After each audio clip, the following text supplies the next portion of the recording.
Ageo, capítulo 1, versículos de 12 a 15. Leamos con fe. Dice así la palabra del Señor. Tanto Zorobabel, hijo de Salatiel, como Josué, hijo de Josadac, sumo sacerdote, lo mismo que el resto del pueblo, oyeron la voz del Señor su Dios y las palabras del profeta Ageo, tal y como el Señor su Dios le había ordenado decir, y todo el pueblo tuvo temor delante del Señor. Entonces Ageo habló con el pueblo por mandato del Señor y como enviado suyo dijo, yo estoy con ustedes, palabra del Señor. El Señor despertó el espíritu de Zorobabel, hijo de Salatiel, que era gobernador de Judá, y el espíritu de Josué, hijo de Josadá, que era sumo sacerdote, lo mismo que el espíritu del resto del pueblo. Y todos ellos acudieron a trabajar en la casa de su Dios, el Señor de los ejércitos. Era el día 24 del mes sexto, del año segundo del rey Darío. Les invito a que oremos una vez más. Padre Santo, gracias por tu palabra. Gracias porque por ella, Señor, somos movilizados al servicio que tú nos demandas. Gracias porque por ella, Señor, tú nos capacitas. Porque por ella, Señor, tú nos llevas a cumplir tus propósitos. Y tus propósitos, Señor, son justos, buenos, perfectos. Ayúdanos a ser alimentados, movilizados esta mañana a través de tu palabra. Oramos así agradecidos en el nombre de Jesús y para tu gloria. Amén. Hermanos, por allá en la primera mitad del siglo XIX, siglo XX, siglo pasado, aquí en la ciudad de Valdivia, había una empresa, una fábrica de calzado que estaba disfrutando de su punto más alto de producción. Tanta fue su producción que ascendía a los 700 pares de calzado diarios. Y estos calzados tenían como destinos los ejércitos de Brasil, Argentina y Chile. En la ciudad de Valdivia había una empresa de esa envergadura.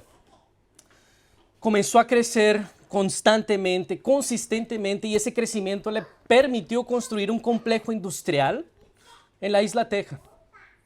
Permitió emplear a cientos de valdivianos y le permitió consolidarse en el mercado como una de las empresas más prósperas y más importantes a nivel nacional e internacional en el rubro del calzado. Hasta el fatídico 22 de mayo de 1960, cuando sucedió el terremoto más poderoso de la historia de la humanidad. Tremendo. Estamos aquí en el lugar donde sucedió el terremoto más poderoso de la historia. Y ese fue el comienzo del fin de esta fábrica de calzados. La fábrica intentó levantarse, sus dueños hicieron un gran esfuerzo, se endeudaron, lograron levantar la empresa de manera parcial, pero finalmente las deudas para hacerlo se lo llevaron. Después vino el gobierno militar y eso finalmente puso fin a años de prosperidad. Estoy hablando de la fábrica de calzados Rudloff. No sé si han escuchado de ella. Lo único que resta de ese imperio que surgió en la primera mitad del siglo pasado son unas ruinas que están en la isla Teja, de su curtiduría, donde secaban el cuero para producir el calzado. Es lo único que resta. ¿Saben a qué lugar me refiero? Lugar donde nosotros grabamos el video para nuestra serie. Esas son las ruinas de la fábrica Rudloff. No queda nada de ellas. Puras ruinas. La creación comenzó a tomar cuenta del edificio. Y a menos de que alguien tenga un plan para esos terrenos, tenga capital, tenga mano de obra para levantar algo allí, las ruinas van a continuar ahí. No va a suceder nada con eso. Y no es diferente con el templo en Jerusalén. No es diferente. Vimos la semana pasada que parte del pueblo judío, cuando volvió del exilio, encontró su nación en ruinas. Había mucho por hacer. Sin embargo, el pueblo debía comenzar ¿por dónde? Por el templo. Fue con esa instrucción y con esa orden que salieron del cautiverio babilónico por decreto de Ciro. Y Ciro, usado por Dios, un rey pagano, les dice, vayan y construyan el templo, porque eso es lo que corresponde. es lo que debe ser hecho. Y recordemos que la obra comenzó rápidamente, pero estos judíos apenas pudieron colocar las bases, porque comenzó a venir oposición de los samaritanos. Habían muchas más cosas que construir. Oye, un país en ruinas. Había pobreza, habían escombros por todas partes. Y a esto se le suma el decreto real de Artajerjes que les prohibió, incentivados por los samaritanos, de construir. Ellos abandonaron la obra por más de 15 años. Y aquí llega el profeta Ageo para decirle al pueblo: la casa del Señor está en ruinas. Y ustedes dicen, no ha llegado el tiempo de edificar la casa del Señor. Pero si es tiempo de que habiten en casas lujosas, si es tiempo de que ustedes construyan con lujo de detalles donde ustedes viven, ustedes están invirtiendo las prioridades y ustedes están sufriendo de improductividad y de insatisfacción. Y vimos la semana pasada que Ageo es uno de los profetas más atendidos, si no es el más atendido en el Antiguo Testamento, porque el pueblo atiende el mensaje del Señor y se pone manos a la obra. A menos que el pueblo dé oídos a la palabra del Señor, se disponga al trabajo de reconstrucción y comience a trabajar, las ruinas del templo van a seguir allí. Pero como les dije, sabemos que el pueblo se levantó, obedeció y reconstruyó. ¿Cómo lo hizo? ¿De qué manera recibieron el ánimo, el aliento y la capacidad para entrar en semejante trabajo? Para comprar esa pelea con los samaritanos, con Artajerjes, para disponerse con diligencia a recoger madera del monte y llevarla al lugar para construir el templo. ¿De dónde sacaron fuerza estos hombres, este pueblo, después de 15 años de esa obra parada? Hoy veremos que es el Señor quien llama a su pueblo para la obra, que es Él quien lo capacita y lo mueve para cumplir sus propósitos. Y que en medio del trabajo que Él nos demanda, podemos confiar. Él está con nosotros. No hay trabajo, no hay obra, no hay misión, no hay comisión de parte de Dios en la que Él no nos acompañe, en la que Él no nos dé el poder y la capacidad de servirlo, en la que Él nos asegure su presencia y su favor. No existe tal responsabilidad a la que Él nos llame sin que Él mismo nos movilice a realizarla. Ese es nuestro tema hoy. El Señor moviliza a su pueblo a través de su palabra para realizar su obra. Lo primero a lo que les quiero llamar es que el movimiento que Dios hace para movilizar a su pueblo comienza dándole su palabra. Él anuncia su palabra. Versículo 12. Tanto Zorobabel, hijo de Salatiel, como Josué, hijo de Josadac, sumo sacerdote, lo mismo que el resto del pueblo, oyeron la voz del Señor su Dios y las palabras del profeta Ageo, tal y como el Señor su Dios le había ordenado decir, y todo el pueblo tuvo temor delante del Señor. Zorobabel, Josué, lo mismo que el resto del pueblo, oyeron la voz de Dios. Escucharon la palabra de Dios anunciada por medio del profeta Ageo. Y fíjense que este movimiento comienza con Zorobabel y Josué, los líderes de la nación. Ellos fueron de alguna manera los primeros a entender, a obedecer y modelar y liderar para el pueblo la obediencia con la que deberían recibir esta palabra, ¿no? Aquí vale una aplicación. Difícilmente un pueblo va a superar la piedad de sus líderes. Si ellos no están liderando y modelando para ellos piedad, obediencia a la palabra, dependencia de la gracia de Dios, difícilmente el pueblo lo hará. Pero aquí el Señor usa a Zorobabel, Josué para escuchar su propia palabra y el resto del pueblo oyen la voz del Señor. Y aquí la pregunta es, ¿cómo escucharon la palabra de Dios? ¿Será que escucharon una voz estruendosa del cielo? Construyan mi casa. Tal vez habría sido más efectivo. ¡Wow! Se me apareció el Señor. Me dijo que había que construir la casa. ¡Vamos! Pero lo usa su profeta, Ageo. Él da un mensaje. Tenemos muy pocos casos en la Escritura donde el Señor habla así de manera estruendosa, portentosa. Lo vemos hablando a través de los profetas, a través de Moisés, a través de los apóstoles, a través de los autores bíblicos. Eso es lo que Él hace de manera regular para anunciarnos su palabra Y hoy Él usa hombres que predican su palabra, no sus palabras, y lo hacen con fidelidad. Que predican la voz de Dios, no sus opiniones, no su voz, y lo hacen con fidelidad. Mis hermanos, lo que yo hago aquí cada domingo es sumamente serio. Que yo estoy hablando en nombre del Señor, predicando la palabra de Dios, y yo lo debo hacer con profundo temor y temblor, con fidelidad. Ustedes acompañaron parte del proceso por el que pasé hasta la ordenación. Un proceso riguroso de preparación, formación, evaluación, donde no apenas mi esposa decía que predicaba bien. Varios otros me evaluaron en mi predicación. Presbíteros, pastores de otras iglesias, examinado en una comisión en el presbiterio. Porque el hombre que se para aquí, la persona que se para aquí, tiene un mensaje que viene de parte de Dios. Él es el mensajero. Él no es el mensaje. Entonces no cometamos el error de pensar de que quien los alimenta cada mañana o cada domingo soy yo. No soy yo. Es la propia palabra del Señor. ¿Cómo escuchas la voz de Dios entonces?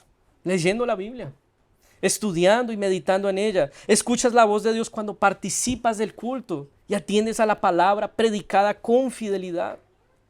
Y fíjense que es escuchar la voz de Dios lo que dará ánimo, incentivo y capacidad para obedecer al Señor. No puede haber disposición, capacidad y gracia para obedecer al Señor si no escuchas su palabra, si no la atiendes con diligencias, si pasan los días y no abres tu Biblia, si pasan los domingos y no participas del culto. No esperes tener una vida cristiana piadosa, obediente y fructífera siendo negligente en escuchar la voz de Dios, sin exponer tu corazón a la voz de Dios, sin escudriñar y devorar esta palabra. Ella es alimento para nuestros corazones. Ella infunde aliento a nuestras almas. Ella es viva y es eficaz y es más cortante que toda espada de dos filos. Si tú no te expones a esta palabra, que es palabra inspirada de Dios, eterna, autoritativa para nuestras vidas, no pretendas progresar en tu santificación. No pretendas tener disposición para obedecerlo. No pretendas compartir tu fe con diligencia. El Señor está cumpliendo sus propósitos aquí. Está haciendo avanzar su obra y fíjense, Él involucra a personas para hacerlo. Usa al profeta Ageo para anunciar su palabra. Usa personas que escuchan la palabra para edificar el templo. Entonces, perciban lo siguiente, que escuchar la voz de Dios no se trata de qué hacer con mi vida, qué decisiones tomar en mi vida. No se trata de mí, no se trata de mi éxito, como muchas predicaciones articulan e instrumentalizan la palabra de Dios. Escuchar la voz de Dios es ser llamados por el propio Dios para participar de su obra, para cumplir sus propósitos, para meternos en su historia. Entonces escuchas la voz de Dios no como escuchas el Google Maps. Ve para acá, ve para allá. Tú finalmente pusiste el lugar a donde tú quieres ir y Dios me va a ayudar a llegar allá, a donde yo quiero. Pero escuchar la voz no se trata de eso, se trata de llegar a donde Él quiere. Se trata de edificar lo que Él quiere edificar. Se trata de vivir lo que Él desea que vivamos. El profeta Ageo no llegó a decirles, muy bien, ustedes están construyendo sus casas, así es. Sea una versión mejorada de ti mismo. Eso, cree en el Señor que tu casa va a ser una mansión. El profeta Ageo llegó justamente para anunciar esa inversión de prioridades. Vino para decirles, ustedes están locos. Ustedes están caminando en dirección opuesta a lo que les fue ordenado. Ustedes no están viviendo la vida que yo les he demandado. Y aquí vale otra aplicación. Desconfía de predicaciones y pastores que te dicen solamente lo que quieres escuchar. ¿Qué es lo que buscas para edificar tu vida espiritual? Sus pastores que te dicen apenas lo que tú quieres oír, que te presentan un Dios que no discuerda, que no te contradice, que no está en oposición a ti? Predicaciones que solo refuerzan tus deseos de ambición y ganancia. Desconfía y huye de esos predicadores. Predicadores que no confrontan tu pecado, que no declaran con fidelidad la voluntad de Dios revelada en su palabra. Lo primero entonces que Dios hace es anunciar su palabra y el pueblo la escucha. Ahora, la voz de Dios no apenas denuncia nuestro pecado, así como lo hizo en el pueblo, también anuncia gracia, también anuncia favor, anuncia la presencia de Dios. Eso es lo que el Señor dice: yo les garantizo mi presencia. Versículo 3. Entonces Ageo habló con el pueblo por mandato del Señor y como enviado suyo dijo: yo estoy con ustedes. Palabra del Señor. El Señor vuelve a hablar una vez más por medio del profeta Ageo y les dice: hey, ustedes no están abandonados a sus propias fuerzas, a su propia capacidad, a su propio ingenio.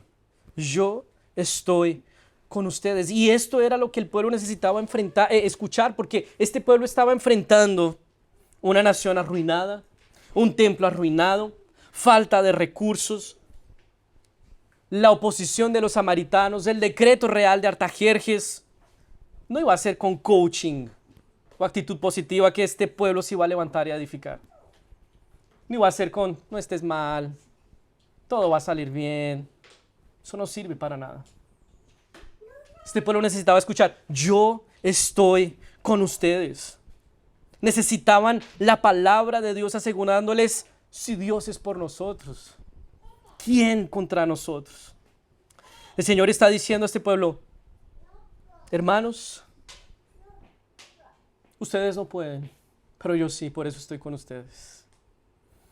Y como yo les anticipé, no hay comisión, no hay tarea, no hay responsabilidad que el Señor nos haya dado en el que Él no prometa estar con nosotros.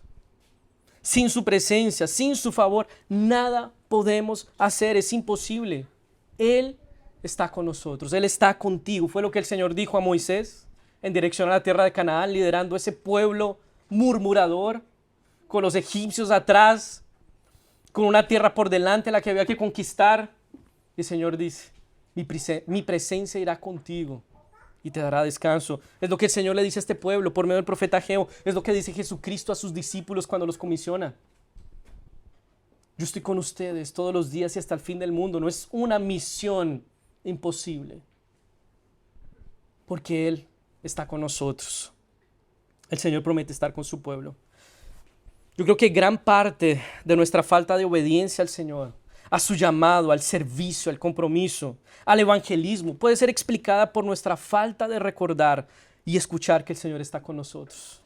Porque cuando dejamos de escuchar al Señor, pensamos que nuestra obediencia al Señor, que nuestro compromiso con Él, que nuestro servicio a Él se sustentan en nuestra fuerza de voluntad, en nuestra capacidad de decisión y no en la presencia del Señor. Por eso muchas veces nosotros no nos comprometemos con lo que tenemos que comprometernos para gloria del Señor. Porque decimos: yo me conozco, yo soy inconstante, yo abandono, yo no termino lo que comienzo. Estás confiando en tu brazo y no en el brazo del Señor. Estás confiando o estás pensando que estás solo, que eres Dios sobre tu vida y tú tienes que dar cuenta de todo. Y estás olvidándote que el Señor es contigo. Yo tengo que recordar esto. No estamos solos plantando esta iglesia. Cuando preguntamos por salones, por sedes y nos dicen: a cristianos jamás. No estamos solos plantando esta iglesia. Cuando las cosas se dificultan, cuando hay personas que vienen, no vienen, qué sé yo, no estamos solos plantando esta iglesia. No estamos solos en este proyecto de comprar un terreno para la iglesia. No estamos solos sirviendo a esta ciudad con el evangelio. Estamos con el Señor. Y te digo a ti, no estás solo en tu junta familiar cuando eres el único cristiano. El Señor está contigo. No estás solo cuando eres el único creyente en tu trabajo y se burlan de ti. El Señor es contigo. No estás solo cuando estás compartiendo el evangelio con alguien. El Señor es contigo.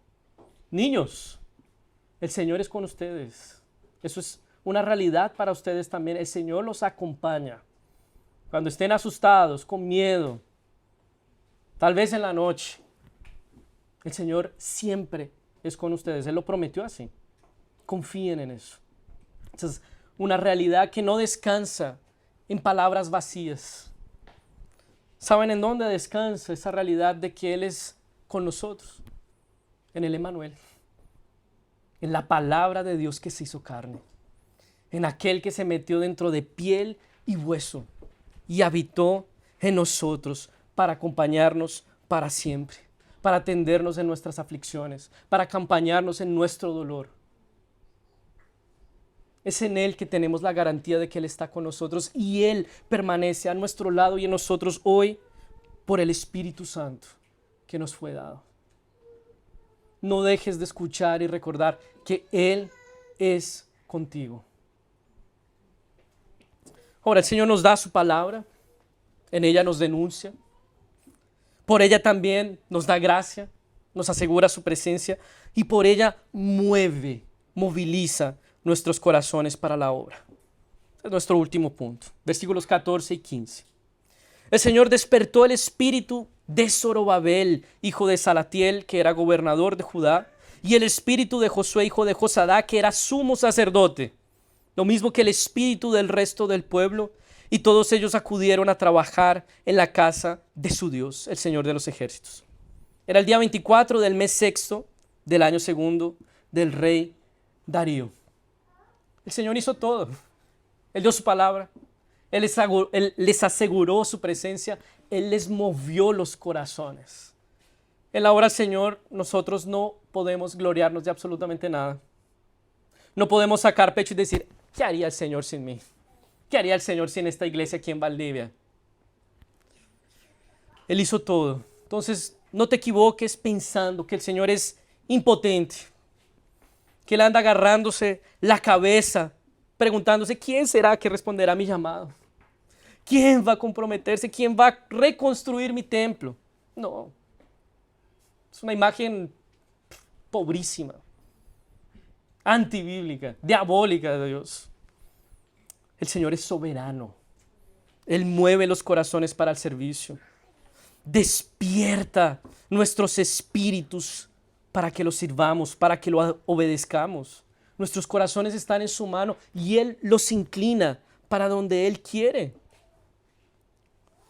Y esto no es para relajarnos. Bueno, si el Señor quiere hacer algo que me mueva el corazón.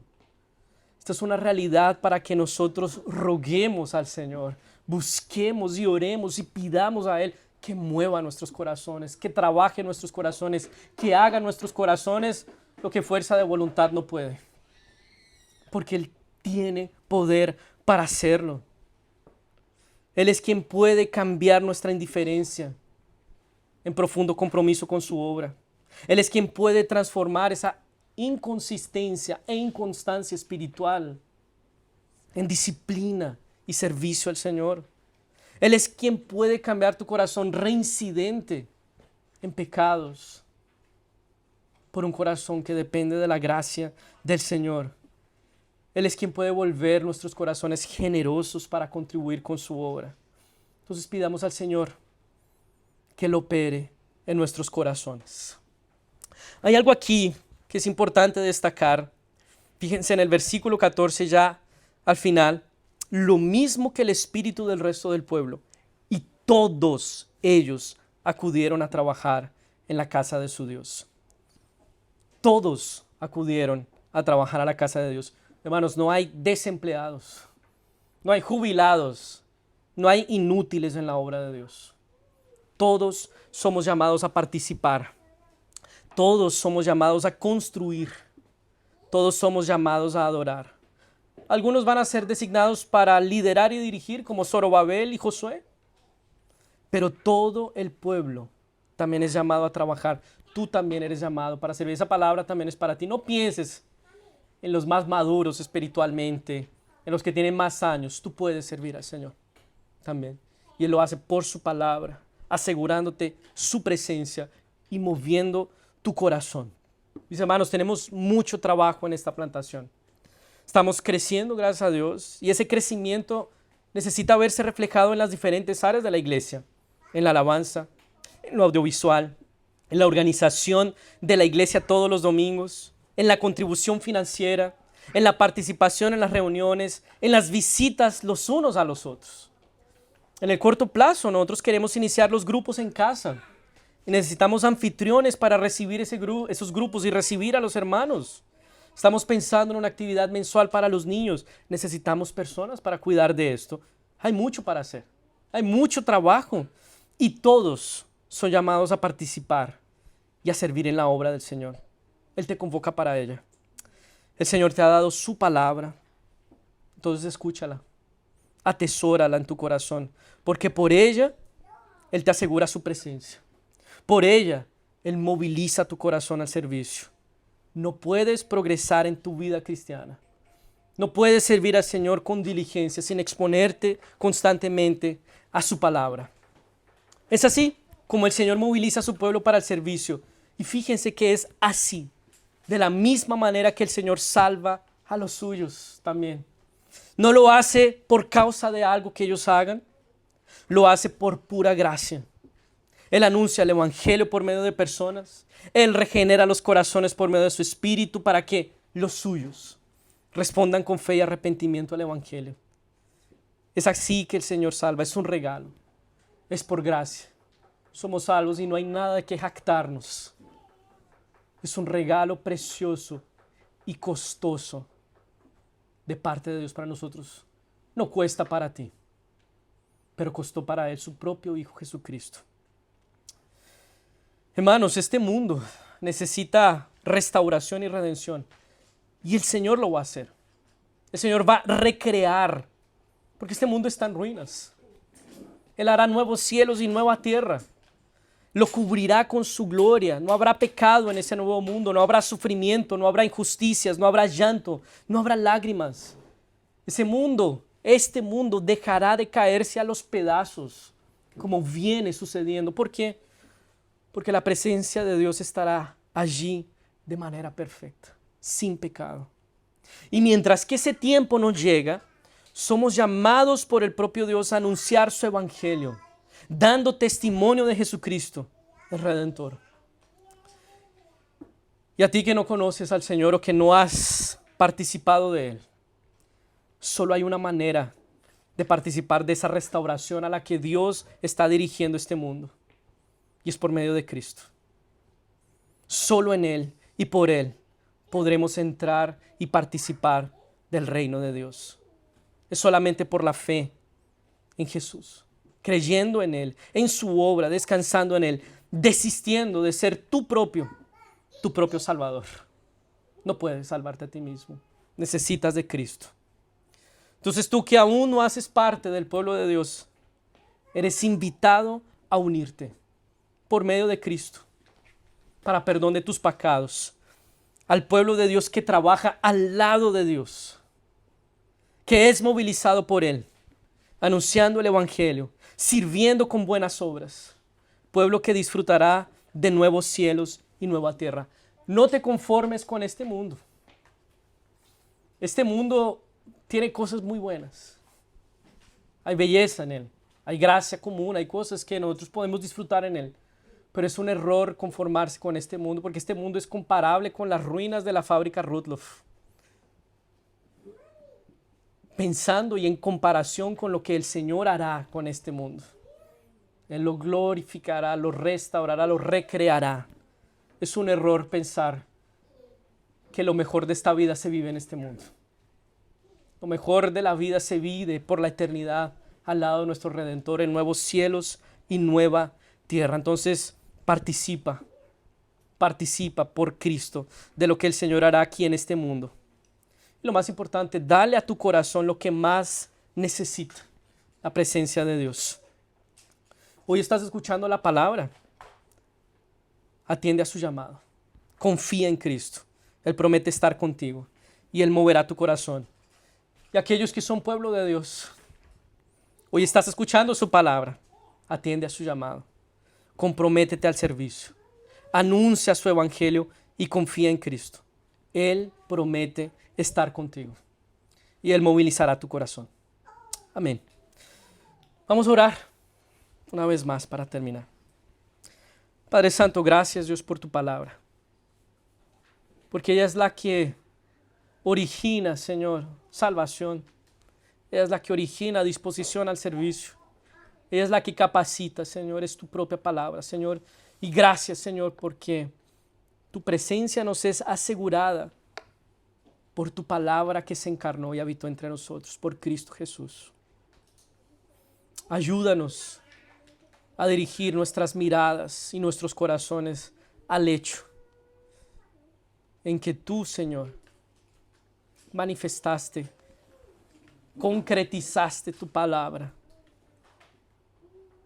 por amor a nosotros, para perdón de nuestros pecados, para cumplir tus propósitos, Señor. Gracias porque tus propósitos, Señor, son buenos, justos y perfectos. Aseguran para nosotros paz, justicia y alegría, para gloria tuya. Oramos así agradecidos en el nombre de Jesús, para tu gloria. Amén.